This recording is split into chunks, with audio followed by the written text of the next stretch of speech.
आप एक बात पर विश्वास कर लीजिए कि आपको कोई भी सुखी नहीं कर सकता।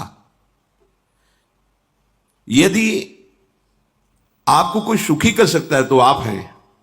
बिल्कुल घनीभूत अर्थात ठोस बात है, इसे समझ लेना।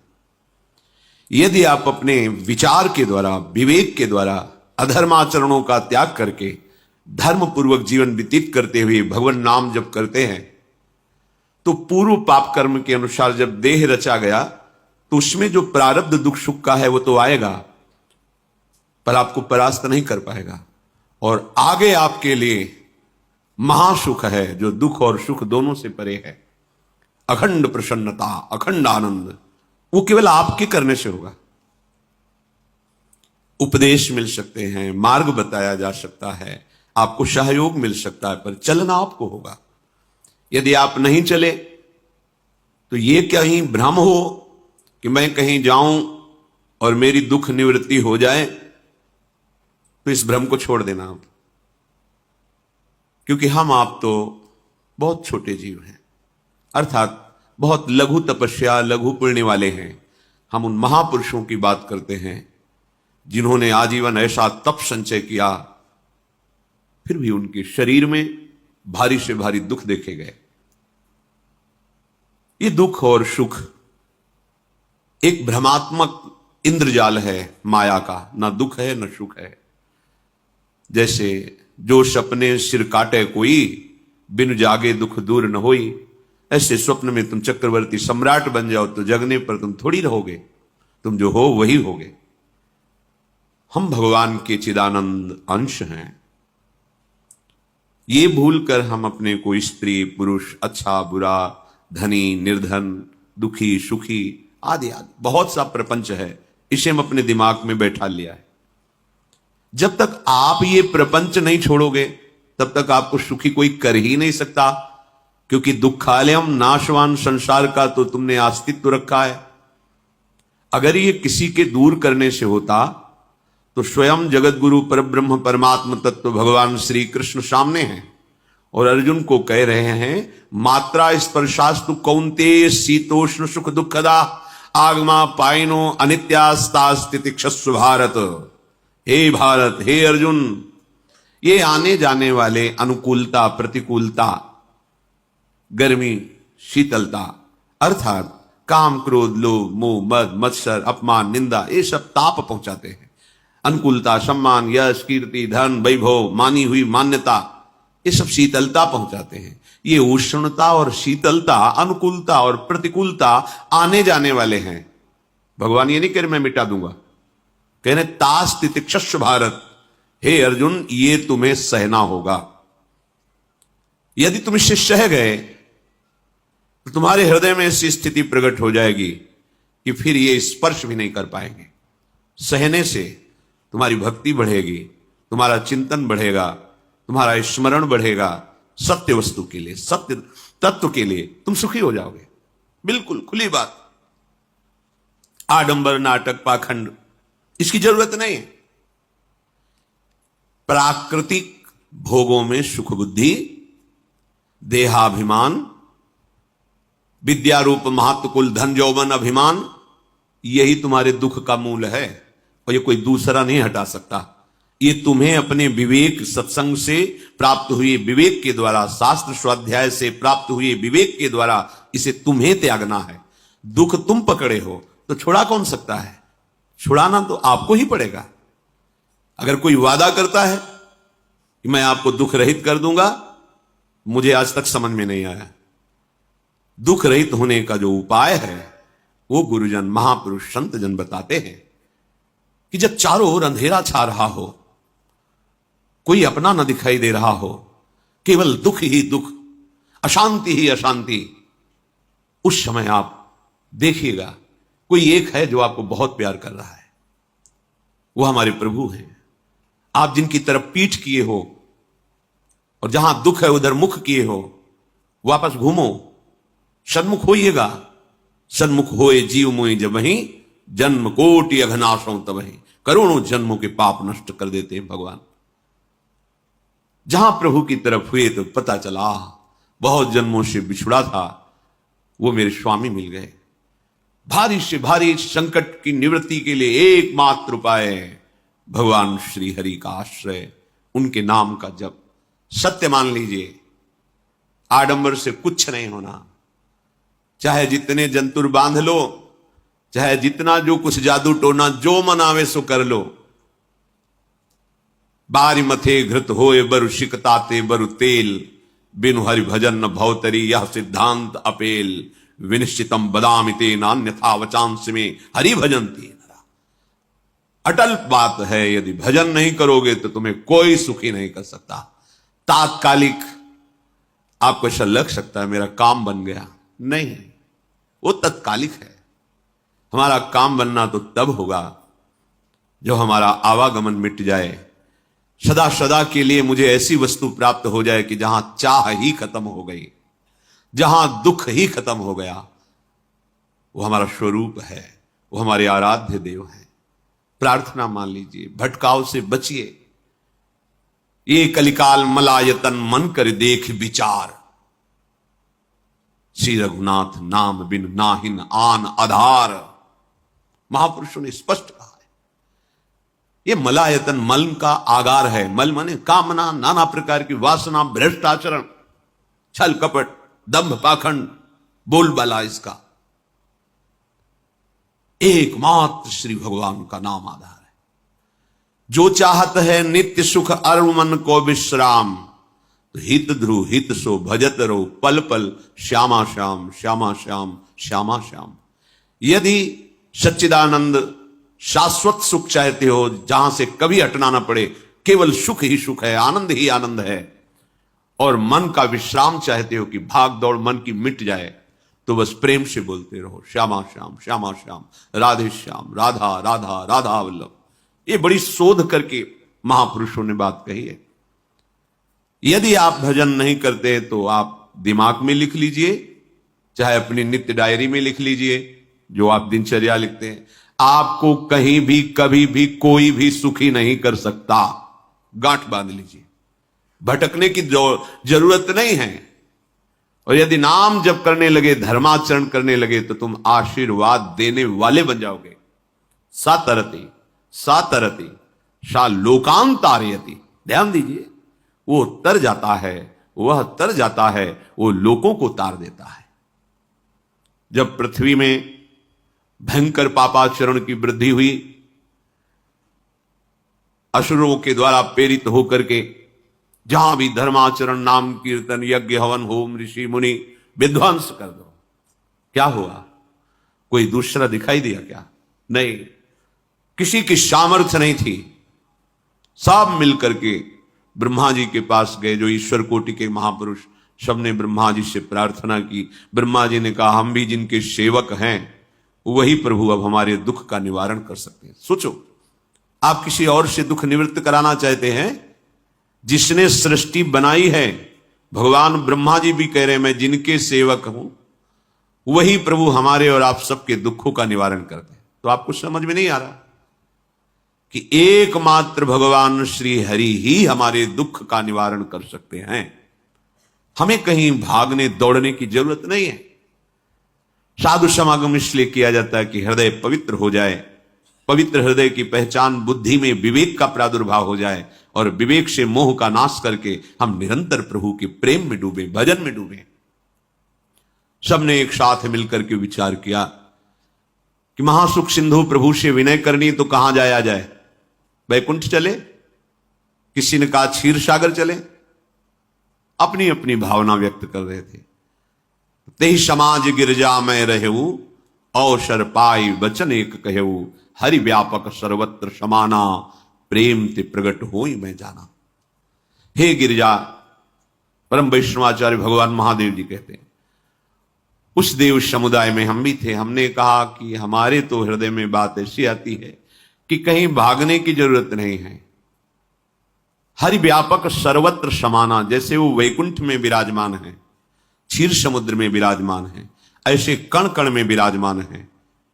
बस तुम प्रेम से पुकारो, जहां पुकारोगे वही प्रभु प्रकट हो जाएंगे। नाम बाणी जहां, श्याम श्यामा तहां। नाम बाणी निकट, श्याम श्यामा प्रगट। सिद्ध सिद्धांत है, भटकने की जरूरत नहीं। जहां हो वहीं से प्रिया प्रीतम का नाम पुकारो, नाम कीर्तन करो, उनकी लीलाओं का गायन करो, सबको सुख देने की भावना करो। देखो तुम्हारी दृष्टि बदलती चली जाएगी, भगवत साक्षात्कार करने की योग्यता आने लगेगी। ऐसा ही हुआ। सबने मिलकर के श्री भगवान को विनय पूर्वक आर्त भाव से पुकारा। आकाशवाणी हुई, निर्भय हो जाओ, निश्चिंत हो जाओ, मैं स्वयं अपने अंशों के सहित अवतार लेकर इस भूमि का भार हरण करूंगा। तुम सब बड़े बड़े जो देवता हो, जाओ हमारी लीला में सुख लेने के लिए सब ऋक्ष वानर आदि का रूप धारण करो। ब्रह्मा जी, महादेव जी, बड़े बड़े ईश्वर कोटि के लोकपाल बहुत प्रसन्न हुए, क्योंकि भगवत वाणी सत्य है, त्रिकाल सत्य है। सबको विश्वास हो गया कि अब मारा तो जाएगा ये महासुर, जिसको लगता था कोई ना मंत्र के द्वारा मार सकता है, ना अस्त्र के द्वारा मार सकता है। स्वयं श्री भगवान पधार रहे। भगवान ने जो निरंतर भजन प्राण रहते हैं, कश्यप जी, अदिति जी, वो भगवान के वात्सल्य में भरे थे। प्रभु जब प्रकट हुए तो उनसे कहा, मुझे आप जैसा पुत्र चाहिए। प्रभु ने कहा कि मेरे जैसा तो मैं ही हूं, अद्वितीय हूं, दूसरा कोई है नहीं, मैं ही अवतरित होऊंगा। भजन में देखो कितनी सामर्थ्य है। जगत पिता को पुत्र रूप में प्राप्त कर रहे हैं। वही चक्रवर्ती सम्राट अवधपुरी के नरेश महाराज दशरथ जी के रूप में, जिनके महामहिम अद्भुत सौभाग्य प्राप्त करने वाली तीन ये रानियां, श्री कौशल्या जी, श्री कैकेयी जी, श्री सुमित्रा जी। भगवान वशिष्ठ जी इनके गुरुदेव हैं। प्रायः बड़े बड़े महान जो राज्य पालक रहे, उनके ऊपर, राजा के ऊपर महाराजा विराजमान रहे। ऊपर से स्वर्गलोक आदि लोकों से भी यह शिक्षा मिली है। देवराजेंद्र तो भगवान बृहस्पति, दैत्यराज बलि तो भगवान शुक्राचार्य, जनक जी तो सदानंद जी महाराज, दशरथ जी तो वशिष्ठ जी महाराज। ऐसा था, क्योंकि जहां हमारा विवेक काम नहीं करता, वहां ये ब्रह्मबोध संपन्न महापुरुष तत्काल हमको संभालते हैं। महाराज दशरथ जी के हृदय में प्रबल लालसा हुई कि अब अवस्था व्यतीत होती जा रही है, पर जो गृहस्थ धर्म का परम लाभ है वो तो हुआ ही नहीं। वशिष्ठ जी के चरणों में प्रणाम करके कहा, भगवान एक ही बात की असंतुष्टता है, हमारे कोई पुत्र नहीं है। वशिष्ठ जी ध्यानस्थ हुए, ध्यान में देखा और उनका, तुम्हारा जैसा सौभाग्य अन्य का किसी का नहीं हो सकता। तुम्हारे यहां स्वयं सच्चिदानंद भगवान श्री हरि अपने अंशों के साथ अवतरित हो रहे हैं। श्रृंगी ऋषि को बुलाया गया, पुत्रिष्टि यज्ञ करी, उसमें साक्षात भगवान अग्निदेव प्रकट होकर के खीर दिया और कहा अपनी रानियों को पवा दीजिए। वशिष्ठ जी के आज्ञा के अनुसार उस खीर को दो भाग में किया। प्रथम भाग श्री कौशल्या जी को दिया, जो दूसरा भाग था उसके दो भाग किए, उसका एक भाग कैकेयी जी को भी किया। अब जो एक भाग बचा उसके दो भाग किए और वशिष्ठ जी की आज्ञा के अनुसार एक माता कौशल्या जी को, एक कैकेयी जी को दिया। उन्होंने अपने हाथ से सुमित्रा जी को दिया। तो सुमित्रा जी के गर्भ से लक्ष्मण और शत्रुघ्न, कौशल्या जी ने जो भाग दिया उससे लक्ष्मण जी प्रकट हुए, जो रामचरण अनुरागी, अद्भुत अद्भुत हरि प्रेमी। शत्रुघ्न जी भरत चरणों का आश्रय लिए हुए राम जी का सेवन करते हैं। बड़ा रहस्य है, कितनी मर्यादा है। गुरु की आज्ञा से जहां जैसा विधान होना चाहिए वैसा, तो उस बड़ा मंगल स्वरूप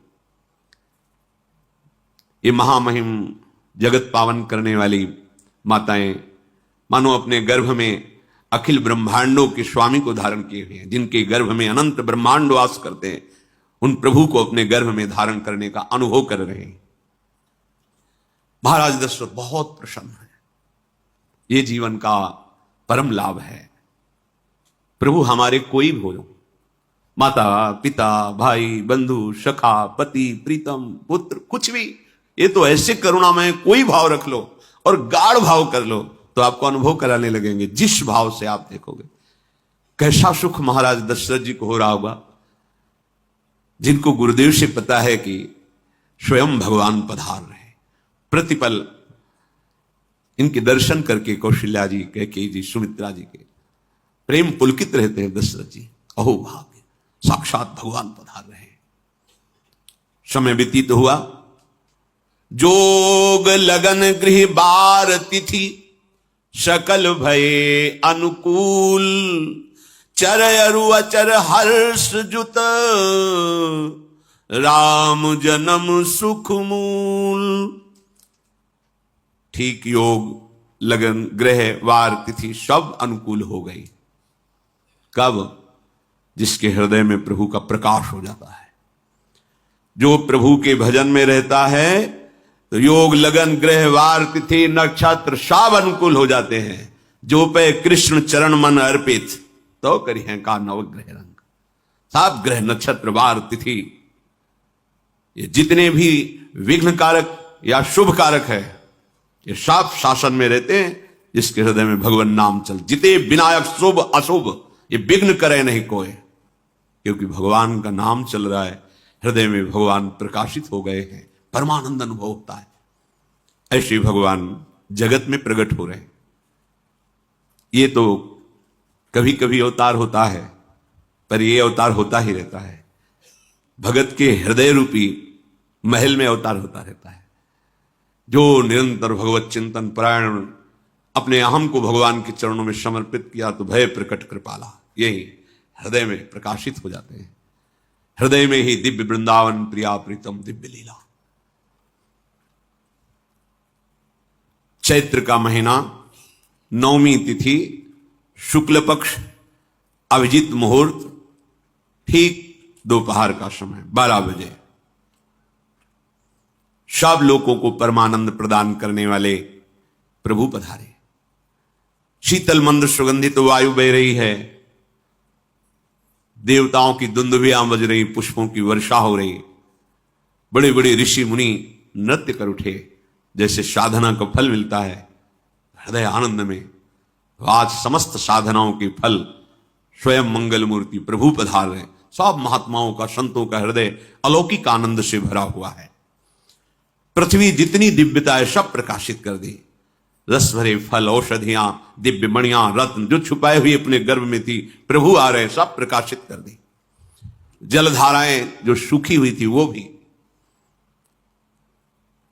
जब ब्रह्मा जी ने देखा कि जो भगवान ने आकाशवाणी में कहा था वो सब सत्य हो रहा है, आकाश में ब्रह्मा जी समस्त देवतागण विराजमान होकर के अंजलियों में दिव्य पुष्प लेकर के वर्षा कर रहे हैं। सुंदर सुंदर अलग अलग वाद्य बज रहे हैं। ऋषि मुनि देवता सब स्तुति कर रहे हैं। प्रणाम मुद्रा में सब खड़े हैं, क्योंकि समस्त लोकों का पालन करने वाले भगवान श्री हरि महाराज चक्रवर्ती सम्राट दशरथ जी के भवन में प्रकट हो रहे हैं। तो आकाश में सब ईश्वर कोटि के महापुरुष पुष्पांजलि अर्पित कर रहे हैं। उसी समय भगवान का प्रादुर्भाव होता है। भगवान कभी गर्भ से नहीं प्रकट होते, लीला होती है, ऐसा अनुभव होता है गर्भ है, पर पहले भगवान भगवान के रूप में प्रकट होते हैं, फिर वो बालक बन जाते हैं। कभी ऐसा कहीं नहीं मिला, अनुभव होता है ऐसा।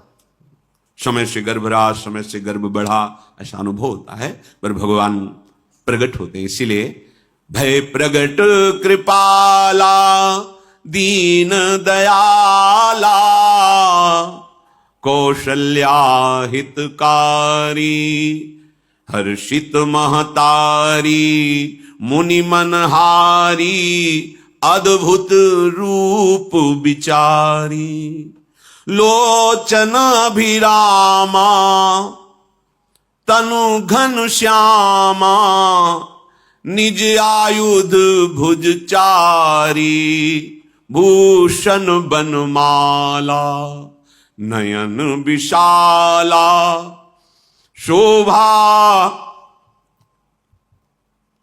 सिंधु खरारी कह दुई कर जोरी अस्तुति तोरी केहि विधि करो अनंता माया गुण ज्ञाना तीत अमाना वेद पुराण भनंता करुणा सुख सागर सब गुण आगर जेहि गावहि श्रुति संता सो मम हित लागी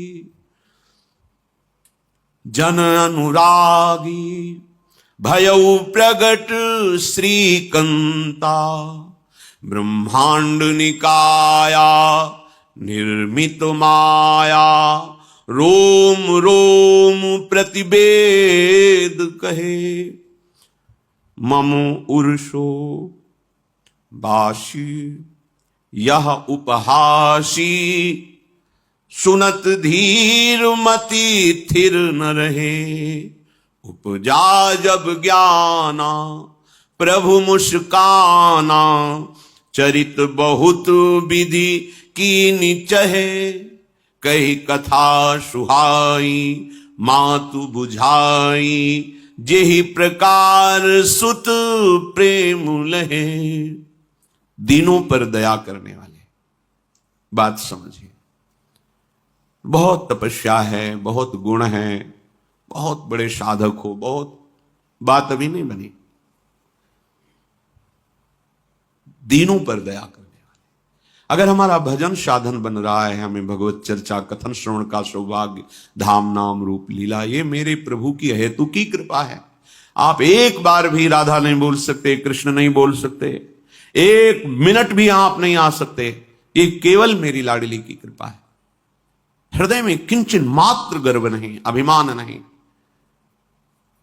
वो हमारे भगवान को बहुत प्यारा होता है, प्रियालाल को बहुत लाडला होता है। हमें प्रभु के अगर चरणारविंद के अनुराग में डूबना है तो विवेक से देखो है क्या पास हमारे। अगर कुछ भी दिया हुआ है भौतिक आध्यात्मिक, वो सब मेरे प्रभु का दिया हुआ है, तो गर्व किस बात का, अहंकार किस बात, तो दैन्यता आ जाएगी। अज्ञान से ये अहंकार बढ़ता है, ज्ञान से इसका समन हो जाता है। चाहे भौतिक हो चाहे आध्यात्मिक हो, मेरे को सब कुछ मेरे प्रभु ने तो दिया। ध्यान देकर देखो तुम्हारी उपज क्या है, तुम भी तो उन्हीं के अंश हो।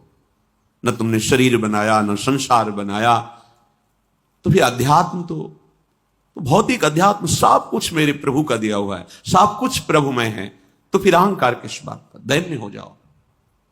यंत्र कहे कि मैं दक्षिण की तरफ चलूंगा और यंत्री तुम्हें उत्तर की तरफ चलावे तो एक कदम चल नहीं सकता यंत्र, ठीक ऐसे ही तुम हो।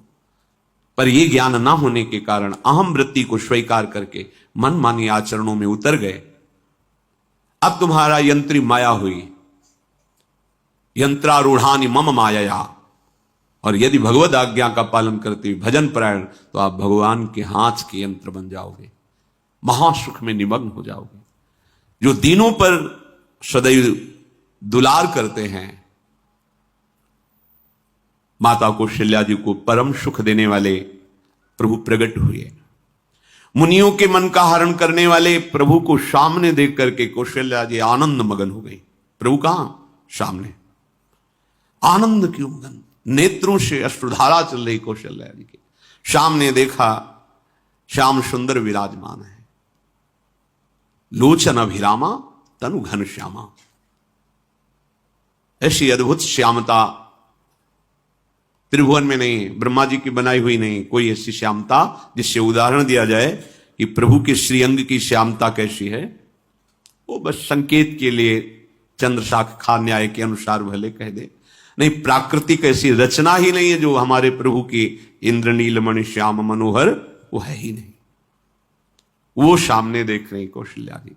ये भजन का प्रभाव है। अरविंदाक्ष कमल नयन, देखते ही चित्त चुरा जाए, ऐसे नेत्र हैं प्रभु के। अजान बाहु लंबी भुजाएं।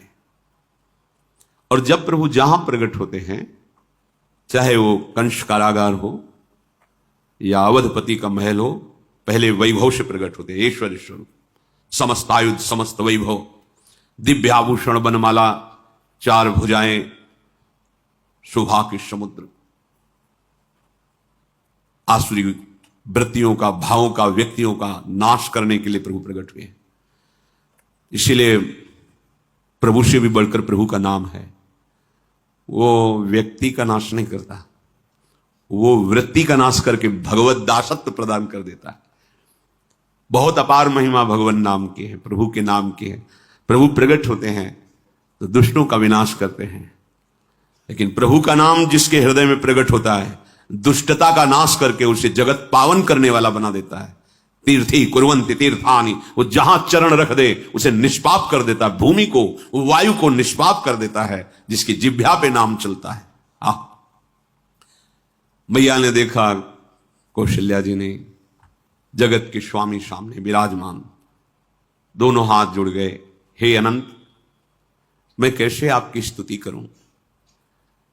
वेद पुराण ये सब स्तुति करते हुए हार गए। नेति नेति कहकर आपका पार नहीं पाए। माया से, गुणों से, ज्ञान से भी आप परे हैं, असीम हैं, अनंत हैं। श्रुतियां, संतजन सदैव आपका यश गान करते रहते हैं। हे दया के समुद्र, हे सब सुखों के धाम, गुणों के धाम, भक्तजन सदैव आपका गान करते रहते हैं। आज वही प्रभु मेरे सामने प्रकट हैं। हे श्रीपति, आप मुझे सुख प्रदान करने के लिए मेरे नेत्र गोचर हुए। अरे जिनके रोम रोम में अनेकों ब्रह्मांड वास करते हैं, एक रोमकूप में अनेकों ब्रह्मांड वास, वो प्रभु मेरे पुत्र कहलाए, ये तो हंसी की ही बात है। मेरी बुद्धि विचलित हो रही। प्रभु कहां आप असीम महिमा अनंत विराट, आप मेरे पुत्र। जब ऐसा वर्णन कर रहे तो प्रभु मुस्कुराए। बहुत प्रकार से मैं आपको सुख देना चाहता हूं, इसलिए पहले मैं इस रूप में आया हूं कि आपने जो भजन करके मांगा था कि मेरे जैसा पुत्र हो, तो देखो मैं ही स्वयं, मेरे जैसा और कोई है ही नहीं, मैं ही स्वयं आया हूं। तुम्हें याद है? याद, स्मृति आई। हां प्रभु। फिर प्रभु अब इस रूप में नहीं। माता पुनि बोली सोमति डोली, तजहु तात ये रूपा, की जैसी सुलीला अति प्रियशीला, यह सुख परम अनूपा। हाँ हाँ प्रभु, याद आ गया। ओहो, अहो भाग्य, अहो भाग्य। तो फिर प्रभु ये रूप छोड़ो और जो सुख देने के लिए आप पधारे हो वो रूप धारण करो। प्रभु जब आप हमारे पुत्र बनने के लिए आए हो तो फिर शिष्य रूप धारण करो। जो ही माता कौशल्या जी ने ऐसे वचन उच्चारे तो सुनी बचन सुजाना, रोदन ठाना, होई बालक सुरभूपा, यह चरित जिगावहीं, हरि पद पावहीं, तेन परहीं भवकूपा। इतना सुनते ही सुजान भगवान श्री हरि नवजात शिशु होकर के रोने लगे। जो इस पावन चरित्र का गान या श्रवण करता है वो कभी दोबारा इस संसार में जन्म नहीं लेता है। भगवान के कैसे महामहिम चरित्र देखो, अभी भगवान प्रकट हो रहे हैं और उसका फल बता रहे कि जो भगवान की इस पावन लीला का गायन या श्रवण करेगा, दूसरे साधन बने ना बने, निश्चित वो भगवत प्राप्त हो जाएगा। इसका फल ही है ये चरित जिगावहीं, हरि पद पावहीं, तेन परहीं भवकूपा। ब्रह्म ऋषियों के लिए, गौ देवता, संत भक्तों के लिए स्वयं भगवान लीला सुख प्रदान करने के लिए अवतरित हुए हैं। सतोगुण, रजोगुण, तमोगुण से अतीत भगवान का चिदानंदमय देह है, मनुष्य रूप में ही प्रकट हो रहे हैं। पर ये मायाकृत नहीं, ब्रह्मा की सृष्टि का नहीं है। चिदानंद सच्चिदानंद रूपाय, ऐसे ही चिदानंदमय देह तुम्हारी विगत विकार जान अधिकारी। निज इच्छा निर्मित तनु है, कर्म बंधन से नहीं, प्रकृति के अधीन नहीं, प्रकृति को अधीन करके स्वयं की इच्छा से आत्मस्वरूप सच्चिदानंद भगवान का विग्रह है। अब शिशु का रोदन सुन करके जैसे समुद्र में ज्वार भाटा आ जाता है, ऐसे महाराज दशरथ जी के भवन में सुख सिंधु की बाढ़ आ गई। महारानी कौशल्या जी ने शिशु का जन्म किया। ऐसा जन्म हुआ है जन्म मरण मिटाने वाला। आप सोचते होंगे कि ये प्रिया प्रीतम के अनुरागी, हम आपको सच्ची कहते हैं, हम इनकी बात कर रहे हैं ना तो दिमाग में रील कुछ और ही चलती है। हमें